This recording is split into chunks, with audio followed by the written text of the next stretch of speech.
I chose to do Gabrielle Chanel, better known as Coco Chanel. Chanel is a very powerful woman who never took no for an answer. She was born in 1883 into a very poor family. Once her mother died, her father put her in an orphanage at the age of 12. She wanted better than what she had at the time, and she knew how to work hard, and if she put her mind to it, she could be successful and anything could happen. Chanel created some of America's most timeless pieces, for example, the Little Black Dress and Chanel 5, which is one of her most successful perfumes and is known worldwide. She also created costumes for Hollywood films, and celebrities all over the world were wearing her clothes. And she also created costumes for ballets and plays.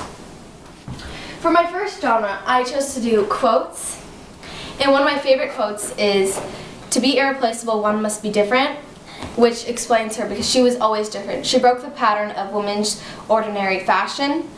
She created jersey coats, two-tone shoes, and just jewelry and perfume, and to make women feel beautiful in every way.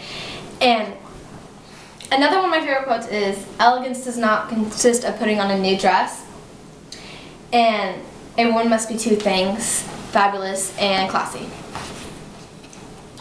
For my next genre, I talked about how Chanel was a collaborator with the Nazis and how she was a spy.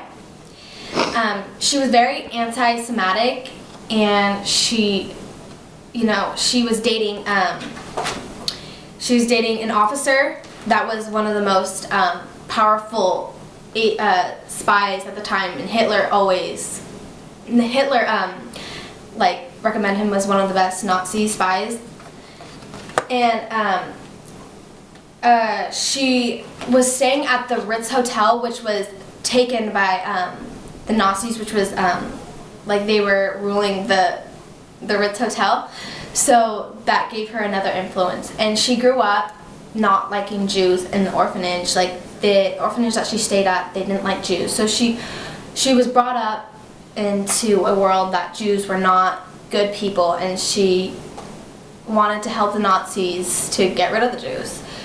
And so for my third genre, I made a collage of some of Chanel's most famous things, like her perfume, the Little Black Dress, her store, another one of her perfumes, a handbag that was one of the most famous handbags. And the 1920s was a time for change for women to express themselves and be different, which flappers, she was a big part of that. And she also created the pearls and the two-tone shoes, and just she was a very big icon for women at the time. And that's why I chose Chanel, because she was a very powerful woman and she changed the way that everyone looked at women. So that's why I chose to do Coco Chanel.